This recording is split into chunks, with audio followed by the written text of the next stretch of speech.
এই ৭ই মার্চের ভাষণটা ঐতিহাসিকভাবে কেন এত গুরুত্বপূর্ণ বলে মনে করেন? আচ্ছা, আপনি ওই সময়কার একটু পরিস্থিতি এবং এনভায়রনমেন্টটা আপনি চিন্তা করেন যে একটা নির্বাচন হয়েছে, সেখানে আওয়ামী লীগের প্রধান শেখ মুজিবুর রহমান উনি নির্বাচিত হয়েছেন এবং সংখ্যাগরিষ্ঠ সিট পেয়েছেন। সমস্ত পাকিস্তান মিলেও ওনার সংখ্যাগরিষ্ঠ সিট, এবং উনি প্রধানমন্ত্রী হওয়ার মতন পার্লামেন্টারি মেজরিটি পেয়েছেন। তারপরে সেই পার্লামেন্টারি মেজরিটি এবং প্রেসিডেন্ট ইয়াহিয়া খান ঘোষণা করলো যে Sheikh Mujibur Rahman is the next prime minister of Pakistan. এই ধরনের পরিবেশ, এর মাঝখানে হঠাৎ করে 1 মার্চে ইয়াহিয়া ঘোষণা করলো যে first session of the parliament এটা ইনডেফিনেটলি পোস্টপোন।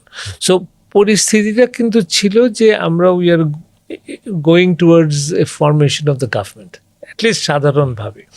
এবং সেখানে হঠাৎ একটা বাধা পড়ে সেটা হয়ে গেল যে পার্লামেন্ট পোস্টপোন্ড। হ্যাঁ, তো তখন কিন্তু আমরা সবাই বুঝতে পারলাম, আমরা তো ছাত্র বাট জনগণ, যে এটার মধ্যে একটা বিরাট কনস্পিরেসি কিছু আছে।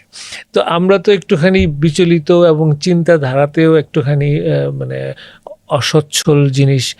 তো সেই কারণে এই বক্তৃতাটা এত গুরুত্বপূর্ণ। একটা হচ্ছে যে এই পরিস্থিতিতে আমরা কি করব, আরেকটা হচ্ছে যে এখন আমাদের রাজনৈতিক ভবিষ্যৎ কি, পার্লামেন্টারি ভবিষ্যৎ কি, বা দেশের ভবিষ্যৎ কি। তো এই ধরনের একটা জায়গায় এসে, এবং আমরা কিন্তু সবাই ধরেন ছাত্র, আমরা পেশাদার যারা আছেন, রাজনীতিবিদ যারা, তারা সবাই কিন্তু বুঝে গেলেন যে এটা একটা বিরাট কনস্পিরেসি, এবং এটা আমাদের মানে প্রথম হলো যে বঙ্গবন্ধুর এই প্রাইম মিনিস্টার হওয়ার সম্ভাবনা কতটুকু, দ্বিতীয় হলো যে এটাকে আমাদের আসলেও বাঙালিদের অস্তিত্বের বিরুদ্ধে কিছু, আমাদের ভবিষ্যৎকে টোটালি ধ্বংস করার মধ্যে কিছু। তো এই পুরো ব্যাপারে এটা খুব তীক্ষ্ণ, খুব সুস্পষ্ট, খুবই স্পষ্টভাবে বলা, খুবই সুচিন্তিত এমন একটা পরিকল্পনার একটা উপস্থাপন করা, যেখানে আমরা দেখতে পাচ্ছি কিভাবে সামনে যাব।